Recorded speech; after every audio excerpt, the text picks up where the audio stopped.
teman-teman hari ini? Di Fitra, Naya sama Cinta sakit sesak. Oh ya, kita doakan temannya yang bisa hadir, semoga cepat sembuh. Oke, hari ini kita bertemu lagi dalam mata pelajaran IPS, dan sebelum kita memulai pelajaran, alangkah lebih baiknya jika kita berdoa bersama-sama, dan doanya akan dipimpin oleh ketua kelas. Kepada ketua kelas, saya silakan untuk memimpin doa. Sebelum kita memulai pelajaran kita, alangkah baiknya kita berdoa dimulai.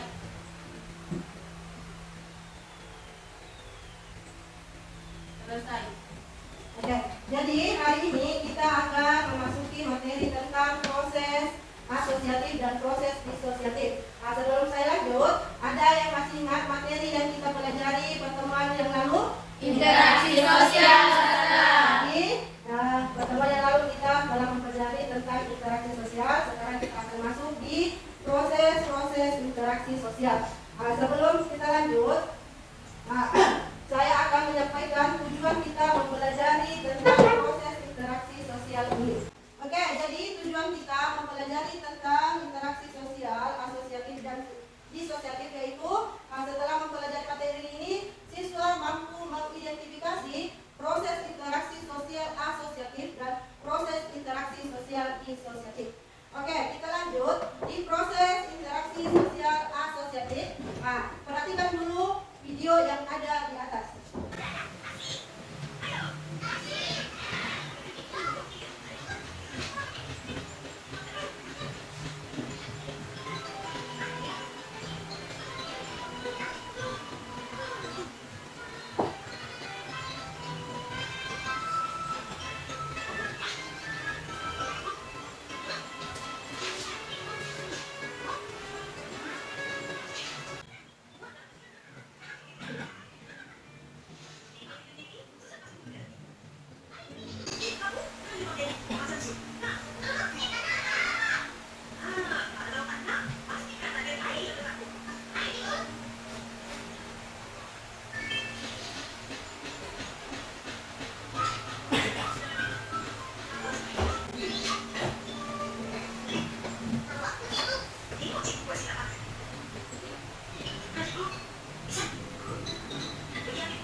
Oke, dari video yang tadi kira-kira makna apa yang dapat kalian ambil? Kalian bisa kasih masukannya?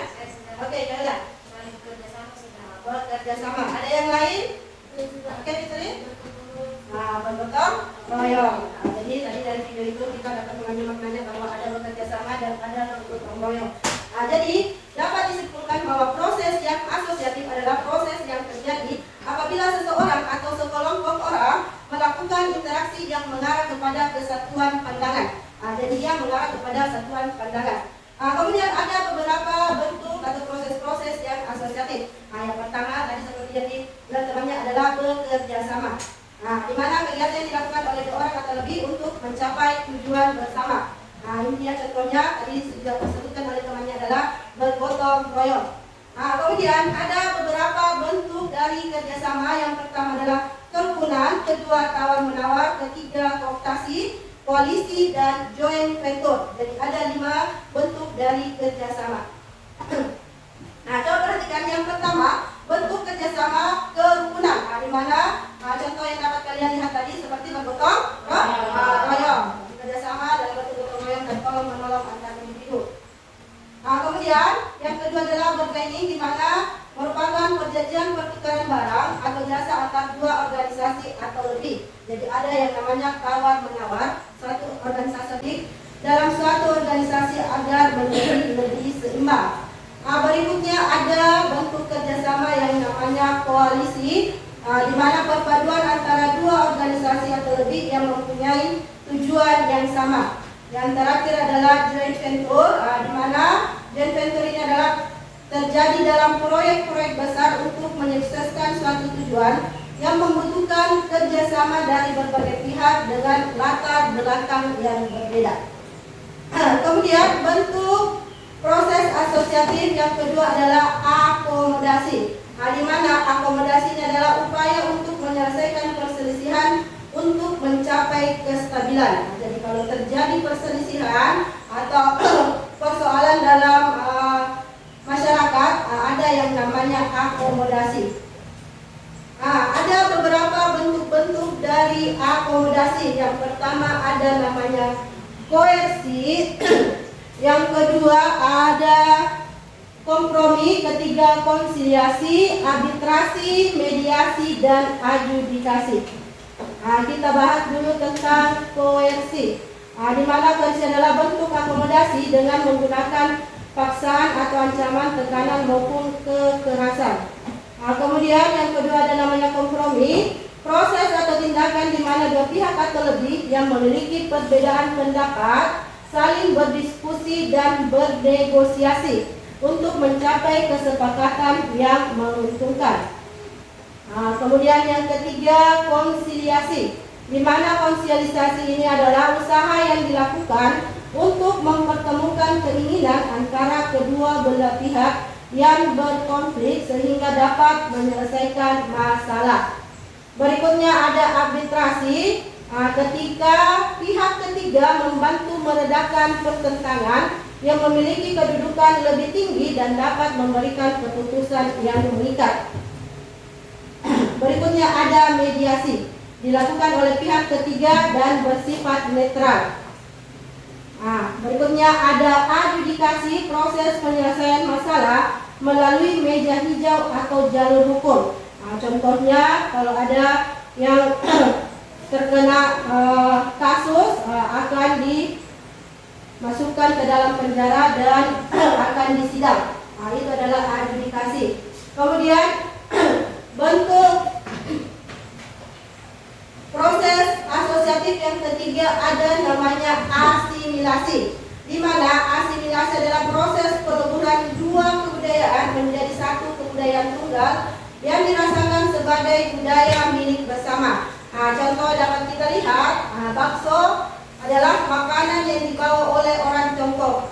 Lama-kelamaan, kemudian bakso ini menjadi makanan orang Indonesia. Yang keempat adalah akulturasi, penerimaan unsur-unsur baru menjadi suatu kebudayaan baru tanpa menghilangkan unsur yang lama. Contoh bangunan Masjid Kudus mencerminkan adanya interaksi budaya Jawa, Hindu, dan Buddha. Oke, sekarang kita lanjut di proses-proses yang disosiatif. Perhatikan kembali video yang ada di atas.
Oke, dari video yang ada di atas, apa kira-kira yang dapat kalian ambil dari cuplikan video yang ada di atas tadi?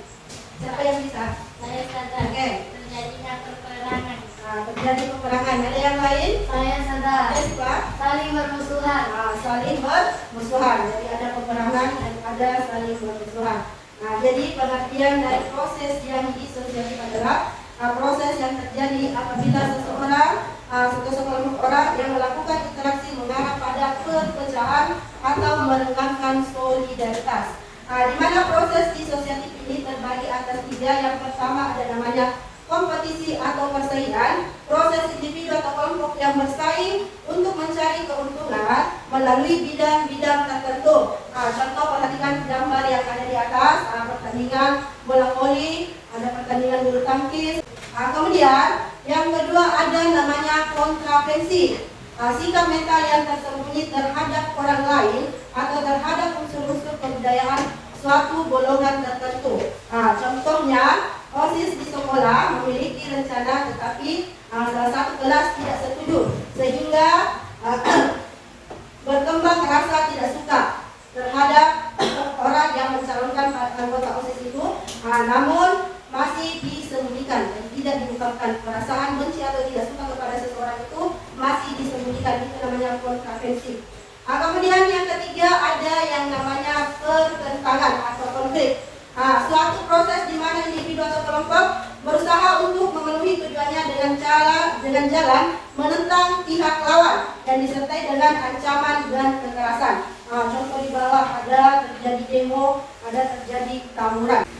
Oke, dari materi yang saya paparkan di atas sudah dimengerti semua? Iya, Alhamdulillah kalau sudah dimengerti. Karena kalau sudah dimengerti, kira-kira kalau saya kasih pertanyaan, siapa yang bisa memberikan contoh proses asosiatif yang biasa kalian lihat di kehidupan sehari-hari?